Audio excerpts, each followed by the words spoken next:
Hey everybody, welcome. Can you hear me? Somebody pop a little note in the comments there and let me know that the sound is working okay. Trying something new here today, and really excited about it, especially because I just love Greg Blake as a person and his music, and it's so kind of him to agree to join us today. So let me tell you a little bit about this idea for Let Me Introduce You. As I mentioned when I posted about it, it's kind of lonely these days. We're not at festivals seeing our favorite friends and artists, and I know that I turn to music uh, during times like this, and so I thought it might be fun to introduce people to some of my favorite artists, and I'm hoping that other artists might start to do this as well. It's not my hashtag. um, I'm hoping that everybody will sort of use it and be able to promote each other. It's important for musicians to sort of have an opportunity to grow their fan base. And usually we're out in the world doing that on tour. But right now, the only way we have to do that is the great interwebs. And so here we are.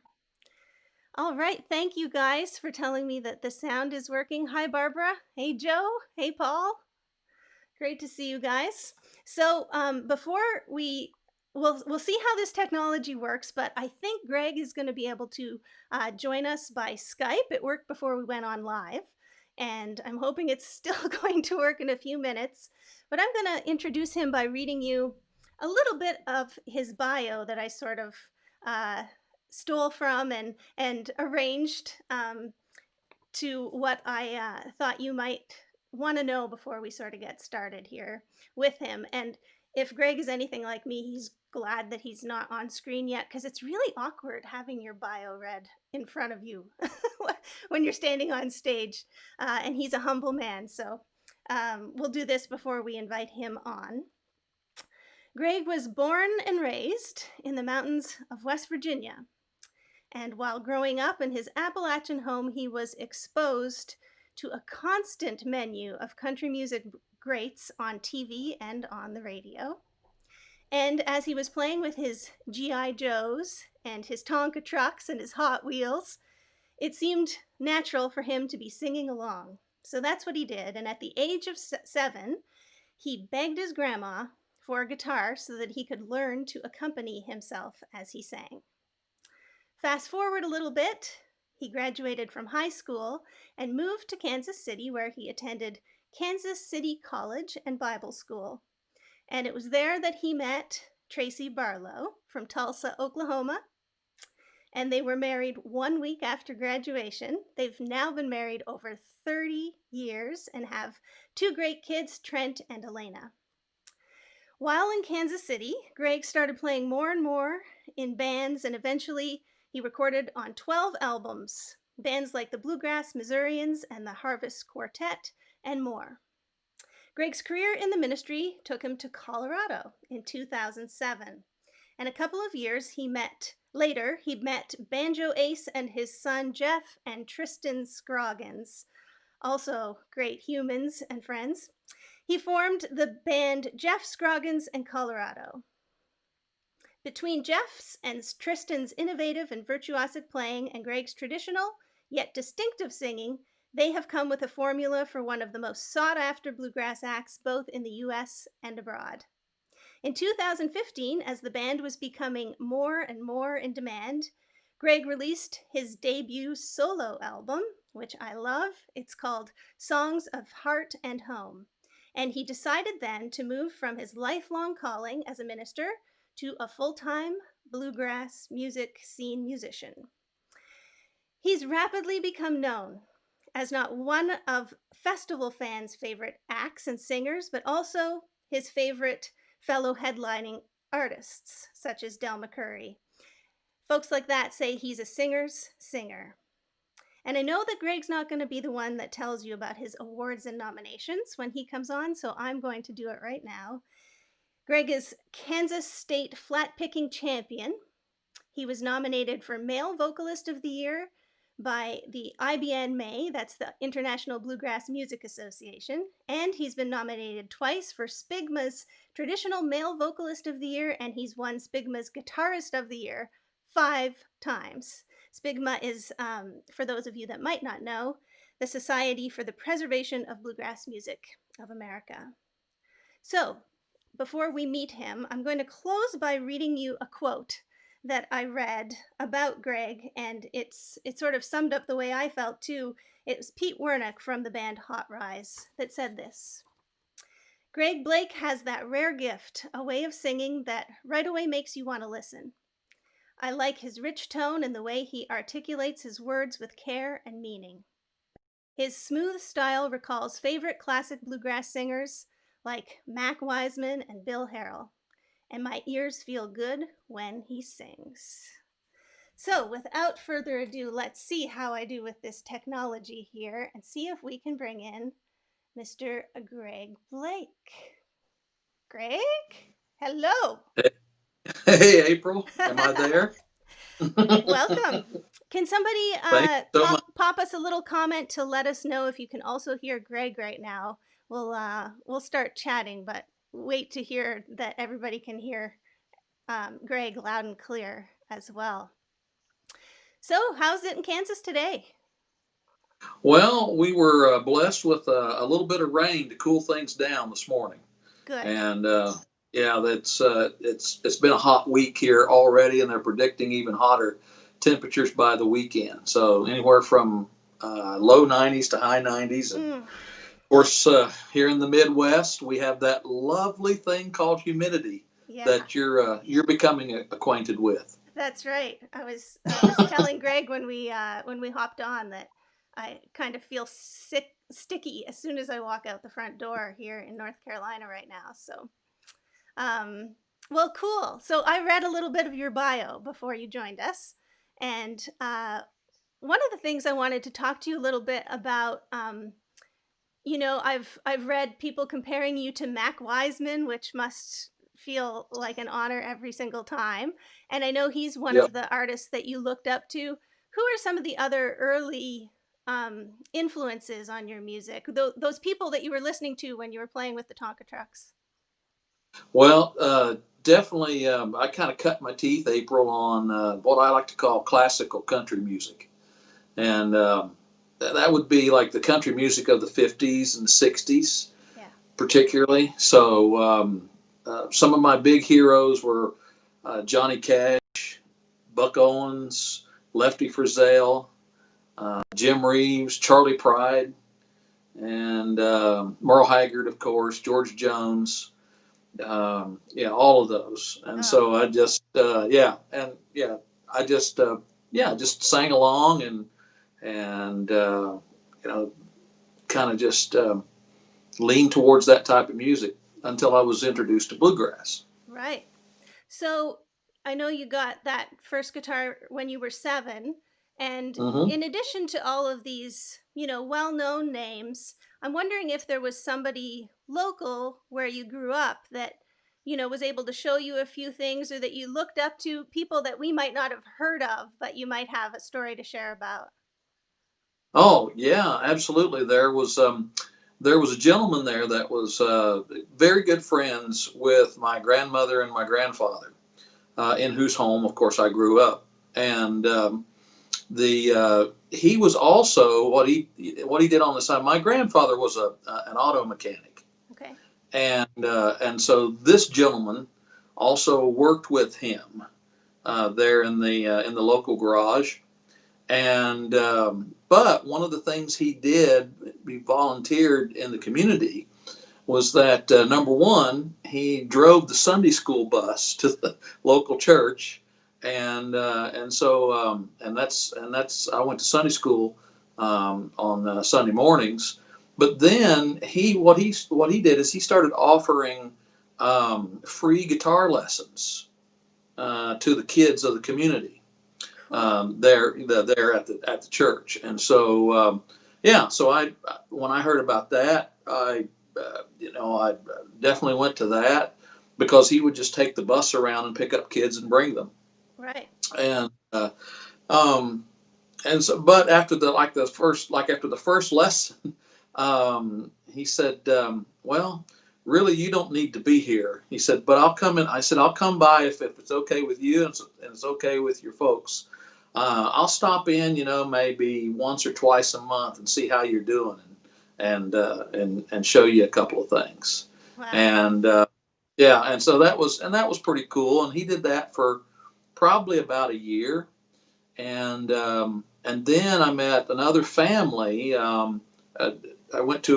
we moved and I went to another church, and the pastor happened to be a musician, and his two sons were about the same age as myself, and they're the ones that introduced me to bluegrass music. Okay.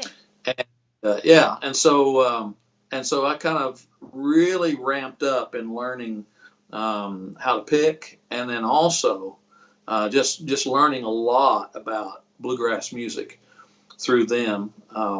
The boys, they worked on a farm, and the pastor was bivocational, and so he raised hogs and goats and cows and chickens and had the whole thing going on. And of course, one of the reasons that farmers have kids is so that they can have you know free Help. labor. Yeah. and so and so um, and so I would go over there, especially in the summer when school was out. I'd go over there and help them with their chores, and we'd work all day long, just so that we could have like an extra hour or two to pick, listen to records and things like that. So yeah, so that was definitely the early days, but they were very instrumental in, no pun intended, of course, in helping me I see what you did helping there. me along. So Yeah, very cool. And then, so I read a little bit in your bio about how, that switch that you made from full time ministry to full time bluegrass and performing artist. mhm. And, a lot of people will know your music, but also that you have several different bands and projects. Um, and so, I was wondering a little bit about that, how that happened, if it was sort of a natural evolution that there were all these different things that you wanted to do, or if it was sort of the nature of the business. I know for me, sometimes it's hard to keep busy enough with one thing, so you sort of have another project on the side, but just a little bit behind the scenes on your various bands and projects and how that came to be. Well, you know, as far as the ministry career is concerned, the she's okay. Are you taking her out? Yeah. Oh, okay. Um, as far as the ministry is concerned, I had offers to do music full time, actually, a couple times during that ministry career, but uh, I declined those. Um, but when we got to Colorado, it was like, uh, it just seemed like there was a transition that was happening. Um, when I met Jeff Scruggs, and we started that band, um, we ramped up pretty quickly, and we, even though we had Colorado in our name, we hardly ever played in Colorado, Right. and because we were playing everywhere else, and we were playing a lot internationally even, and it just seemed like after 30 plus years in that one career, things were another door was opening. And so, after much thought and seeking counsel from others, and doing a lot of praying too, Mm-hmm. and it just seemed like it was the right door to step through at that particular time. All other times, it wasn't the right time, and because we had small children in the home, and I knew what life on the road was like from some Right. of my friends and reading stories and things like that.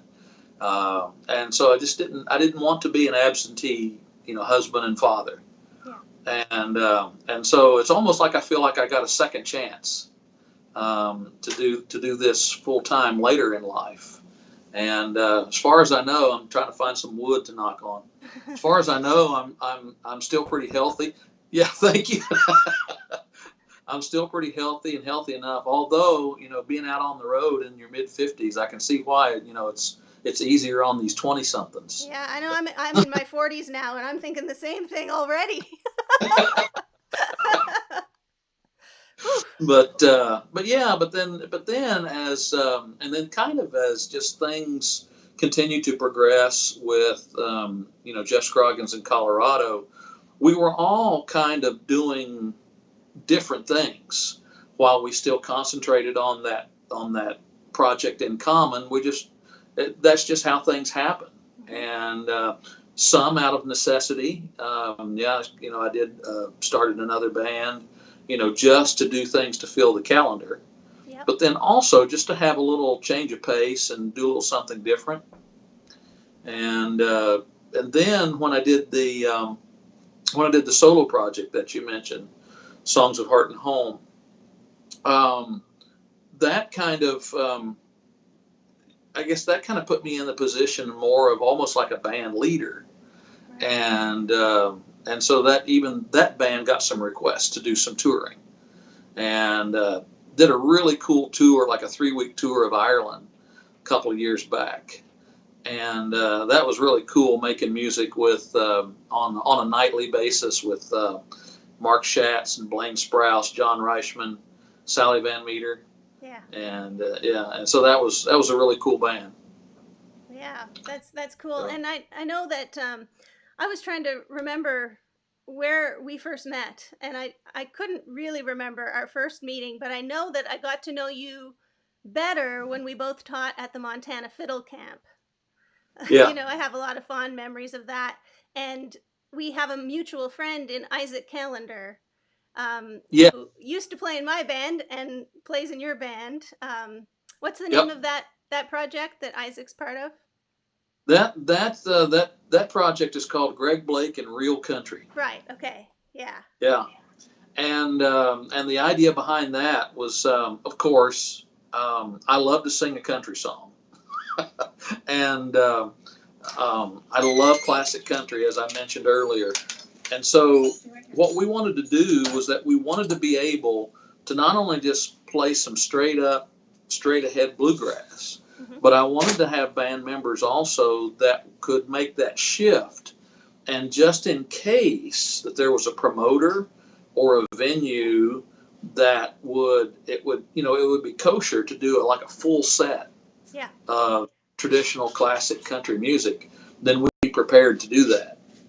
Yeah. And That's um, and really cool. That's so really smart. Like thinking ahead like that. yeah, and so and then once I announced that project, I probably had about a half a dozen bluegrass festival promoters come up to me and say, "Man, you're onto something," and when let's get you on the books. And because what they're finding out is that they need to kind of diversify their lineup a little bit Yeah. to to cater to what they call the day crowd, Hmm.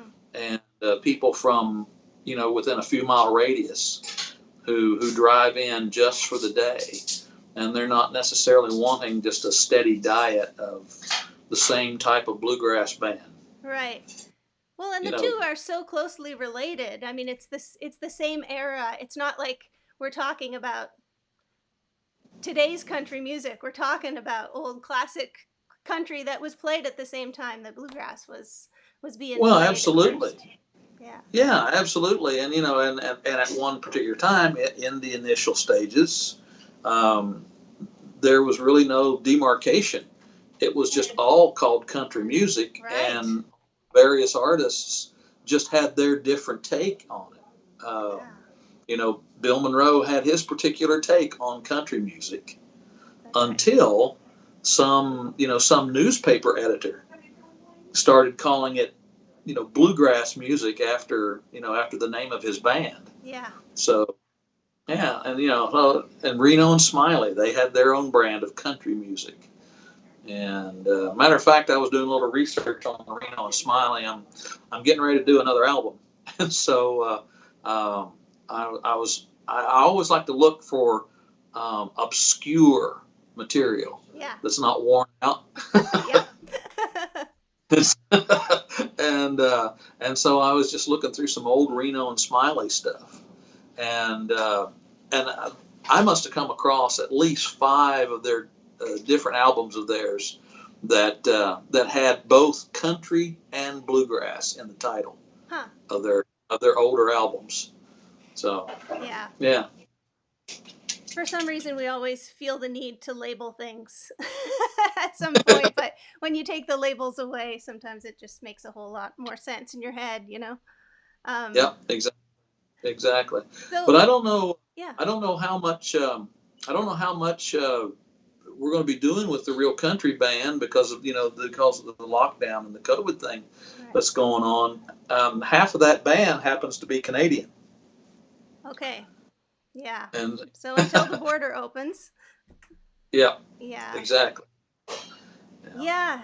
Wow. Well, eventually you'll be able to do that again. And in the meantime, like you said, you have various things underway. And we're going to talk about your new recording project in a little bit. But first, I wanted to play some music. This is partly selfish, just because I want to hear it again. um, you put out a video not too long ago, a week or a couple weeks ago, of a song, and it's one that you co-wrote. Am I getting that right? Yep, right, Yeah, with Jeff Walter. yeah. And I heard it and messaged you, left a comment right away telling you that it just totally made my night, and it did. It was one of those not so good COVID days, and I found it right after dinner, and I just had my speaker on my phone and decided, no, this is too good. And I went and got my headphones and I just played it 5 times, and it made everything better. And so Oh, then when we talked about doing this, you were kind enough to send me that video. And so I'm going to play it for everybody now in case they haven't heard it. Even if they've heard it, they're going to want to hear it again. Is there anything else you want to say about it, the song, before we play it? well, again, a lot of times people ask me, where did you get the title? Where did you get the idea, the hook, so to speak? And I read when I was involved in ministry and leadership. I read a lot of books about different things, and I came across this book about 10 years ago, and the title of that book was "From Me to We." Oh, okay. And the premise of that book was the idea of that you don't necessarily try to do kind things for people all by yourself. You use it as an opportunity to bring somebody else along and give them the opportunity to either learn from you or share the experience with you, and hopefully that will multiply the acts of kindness and the acts of charity and things like that. And give them a spark of desire to, when they see that happening in real life, then it will encourage them to do the very same thing, and not do it by themselves, but rather seek out people to do it with in order to keep it going. Right. And that concept always stuck with me. And but it was here recently, within the last year or so, with again, social media is a wonderful thing on one hand, but social media can be a very vitriolic thing, Yeah. sometimes too. And so it just really, I was just really heavy, in my spirit with I would see kind of like, friends going at it, in hot debate, and not seeming to come to any kind of terms of agreement. And because they couldn't come to terms of agreement, it sounded like that they were basically dissolving their friendship. And to me, um, April, relationships are to me the basis of life, Right. and relationships at all levels, and so and I just hate to see that kind of thing when relationships dissolve, and and so I that that phrase came to me, that we don't necessarily need to see eye to eye on things, but we do need to still emphasize that it's more than just me. It's about we. And so whatever we can do to lift up the we and to accommodate that and facilitate that instead of lifting up just the me, um, that's what I try to be about anyway. At least in theory, I hope so in practice too. I think so. I think so. It's such a beautiful lesson. And I think we talked about that a little bit just even in doing this. Let me introduce you. I am so tired of, just promoting what I'm doing. And it starts to feel a little bit too much about me, you know? And that's why, I'm hoping that this will be sort of a reciprocal thing because it just feels so much better when you can do something for somebody else. And then it sort of spirals, like you said. I have Yeah, a good friend that we haven't been able to see each other for a while now, but we Zoom every couple of weeks, and he keeps saying that that's one of the major things that he notices being isolated is that he just wants to do something for someone else because that's what brings him true happiness. right, And exactly. anyway, I digress. I was going to play the video, so and you did such a beautiful intro, and then I went off rambling, but uh, No, yeah. Okay, so let's hope that this plays now. Everybody, here's the video of Greg singing "Me to We."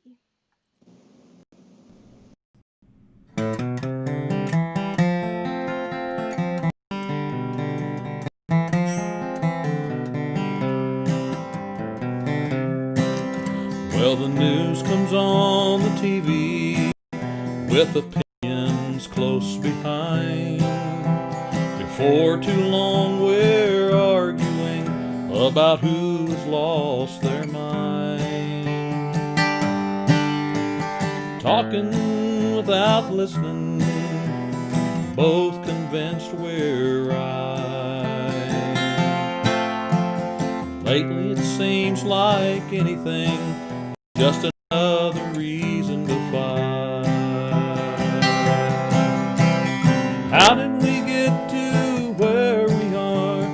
How do we get back? Can we bridge this great divide and call off the attack? If we're ever gonna get along, be all we can be, we don't have to see eye to eye, just need to go from me to we.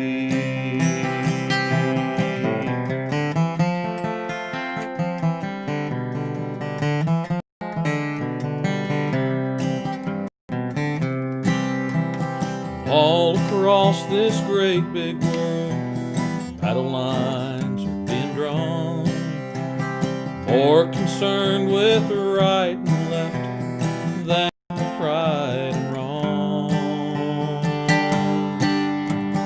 Ego's getting in the way, we all pay the cost. Taking sides when worlds collide and the truth is slowly lost. How do we get to where we are, and how do we get back? Can we bridge this great divide and call off the attack? If we're ever gonna get along, be all we can be, we don't have to see eye to eye, just need to go from me to we. No, we don't have to see eye to eye, to go from me.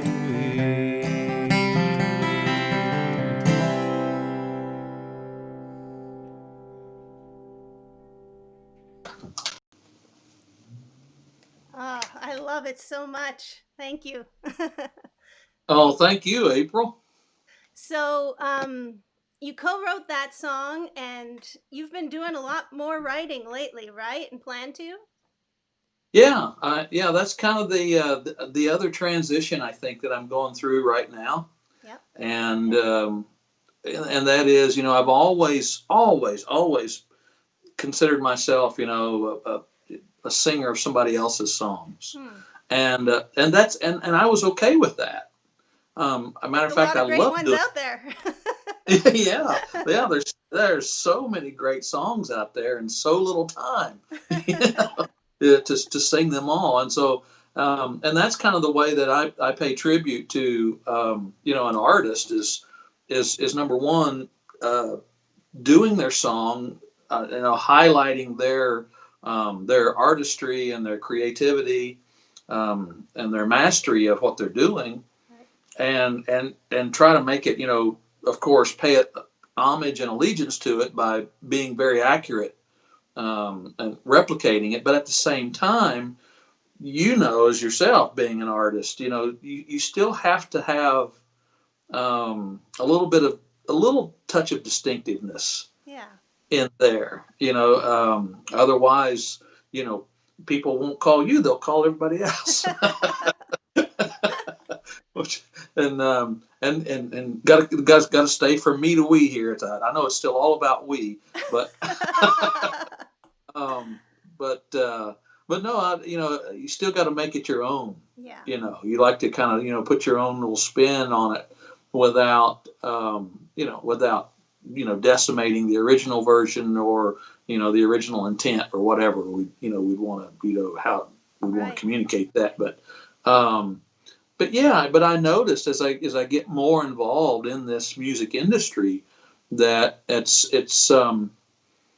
delivery is one thing, but there's also a level of appreciation, and a level that you need to get to as an individual artist, that that shows your own personal creativity and originality. And so that's been my big thing, is to here lately, is to move into doing some more originals and do some more writing and Yeah. stuff like that. And so yeah, so that's kind of what I'm doing, and that's one of the nice things about COVID, I guess, if we want to try to look on the positive side of what's happening right now, is that all this downtime has allowed me to do that and to concentrate more on writing. Yeah, it's hard to find time to do that when you're touring. Yeah, It's not impossible, but you're right. It is a gift to have some time, at home in your own space where you can sort of, let go of everything and concentrate on something new like that. yeah. And so selfishly, I'm hoping that you're going to record some of these songs so that I can hear them. Do you have any plans in the works to include some of them on your next recording? You said you were planning on another project. Well, that was a wonderful segue, April. Thank you. So yes, my very next project, the follow up to my debut solo CD, "Songs of Heart and Home," it's going to be a project, and the emphasis is going to be on original material, either that I've written or co-written, or, as you know, there's a lot of great writers out there um, who are still coming up with, great stuff. And I've contacted several who I'm either going to co-write with, or they're going to write specifically for this project. Cool. And so I came up with, again, I'm kind of a theme concept type of guy. Right? And so I thought, well, I'd like to do the album around a concept, not tie it up too confining and binding, Right. but at least that a theme kind of runs through it. And I came up with this idea from I think from my seventh grade grammar teacher. Her her favorite simplistic definition of a noun, of course, was people, places, and things. And so I thought, really, the greatest songs are about the things that are most important to us in life. Mhm. And so the I so I came up with the idea of people, places, and songs. Okay. And so I said, so I was mentioning it to a songwriter friend of mine, Dawn Kinney, and and she said, well, that sounds like a great idea, but that actually sounds like a pretty good song itself.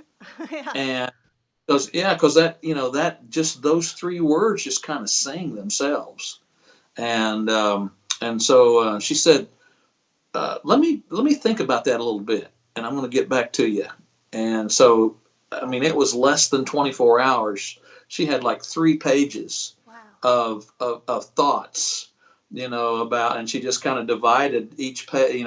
She put at the top of page one, people, page two, places, page three, songs, and then just all kinds of ideas, were flowing out of her about that. And so I got together with her, with Dawn, and one of her songwriting buddies, David Morris.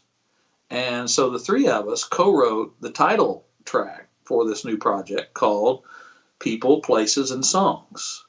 And basically in the chorus it says, the things that make us who we are, the things we build our lives, the rocks we build our lives upon, Mm. people, places, and songs. And there's a video out there on YouTube as well of that one. So Oh, great. Okay, I yeah, haven't seen it yet, so that's where I'm going yeah, when we're done. um, yeah, and so it sounds like you're already in process of the recording and the writing and stuff. And before we jumped on live together, you were telling me that you're soon going to have a Kickstarter campaign up to help sort of with that whole funding thing around recording right now, especially when we're not touring, right? It's a little bit harder yeah, to invest at the beginning. So yeah, any idea when that will be up in case people want to check it out? yeah. Absolutely. It's actually going live. The Kickstarter program is going live Monday, Okay. July 27th. So that'll be a week from this coming Monday. Right. Okay, Yeah. great.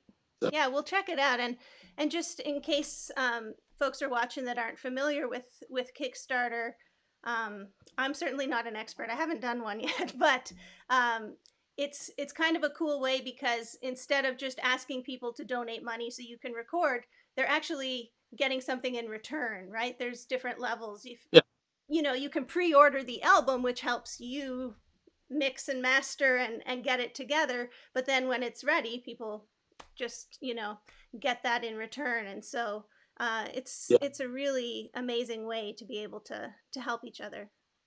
Yeah. Yeah, absolutely. It's great. And yeah, I'm still in the process of coming up with, some neat rewards. Right. I'm sure at a certain contribution level, you'll have, a free in-home concert. So a house concert, and all kinds of different things. And so signed copies, and I think I'm going to do some. I think I'm going to do some vinyl on this Oh, on this. nice. So Yeah. yeah. All right, that's what I'm buying. I can see my record player right there, from where I'm sitting. And it's that's the other treat of being home, is being able to listen to some of your vinyl.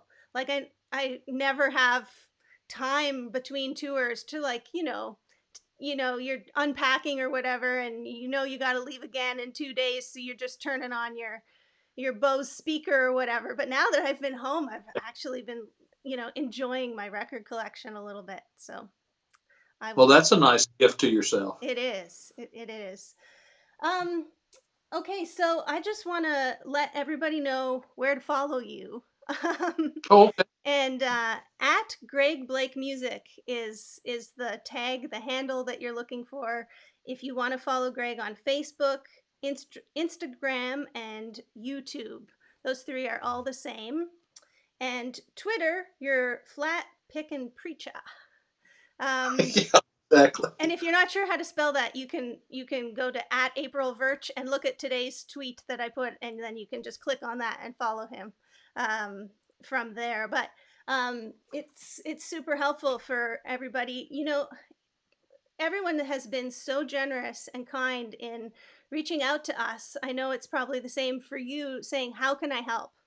you know um, and honestly, by subscribing to our YouTube channel, by following us, it makes more of a difference than because over time that just lets us have a little bit better reach to get in touch with you. And they have all these fancy algorithms behind the scenes that I know nothing about, but the more followers you have, the better luck you have when you Yeah. put something new Well, out.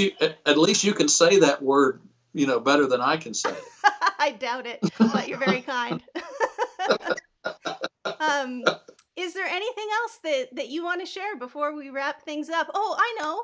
One of the reasons we're doing this in the afternoon today is because you have an amazing Workshop Wednesday schedule going on.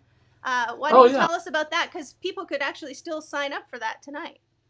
Yep, they sure can. Yeah, I started doing on Wednesdays. I started doing workshops, both in guitar, some guitar related topic, and then also vocal related topic. And today is all about vocals. Today, I'm doing two workshops of the same session. One at 5 p.m., one at 7 p.m. Central Time. Okay. And the title of the two workshops is "So You Want to Be a Bluegrass Singer." And and so basically it's my take on some of the, like, the bare essentials of what bluegrass vocals are all about. Mm, And not only, though, April, is it do I talk about those things that we need to remember and revere and to keep that aspect of bluegrass going, but also I talk about some innovations as well. And as I see the bluegrass music scene evolving, yep. um, and maybe, and of course, this could be purely preferential and very opinionated, but what I see that maybe we should keep, and in the new stuff and the innovations that I think are right along the lines of some of the traditions of the past that that undergird Mm, this genre of music. And because I know some people, they just don't like it because it's different.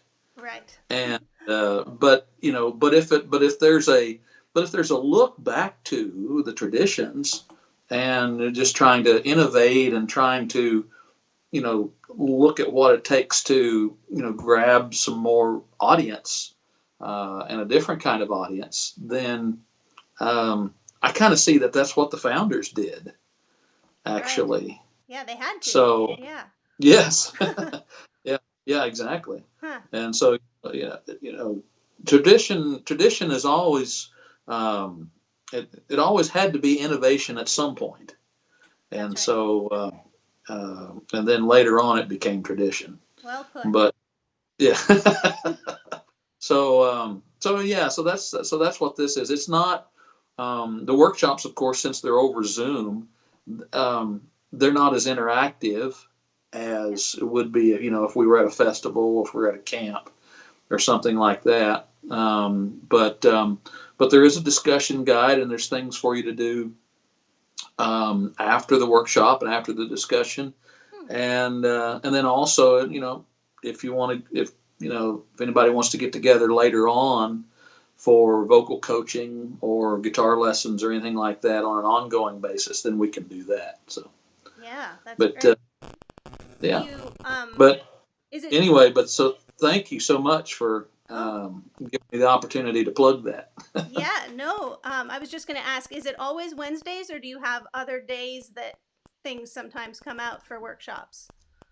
As far as workshops, that's I'm only doing it on Wednesdays, Okay. and then I save the other days of the week for more private individual lessons Right. over Skype or Zoom or whatever platform. And then one other thing, I do a really brief Thursday night, 30 minutes on Thursday night, and I just sit right here where I'm sitting with just me and my guitar, and I sing some songs for 30 minutes, Beautiful. and that's at 9 p.m. Central Time. Okay. So yeah, Great. And I didn't mention gregblakemusic.com is your website, right? right, Okay. exactly. And so if you forget all of these links that I've said, you can just head to gregblakemusic.com and click what you're looking for. Yep. Well, thank you so much for doing this. I was nervous because it's one thing to mess up your own live stream, but this is my first time doing a live stream with someone else, and I really didn't want to mess it up, but I think the technology worked, and as always, it's just such a pleasure to listen to you and your insights and wisdom. I really appreciate it. Oh, April, thank you so much. Well, I think you did a fantastic job. Thank you very Thank you. All right, well, we're going to close off for now. Thanks to anyone that's joined us watching live, and I'm going to save this to YouTube so people will watch it for many years to come. Back when this new recording's been out for 20 years, Greg, and it's already a hit record, and they'll say that he was just introducing it there. let us hope. Let us Yes, hope. absolutely. All right, take care, Greg. Thanks, April. See you. See ya. See ya, everybody.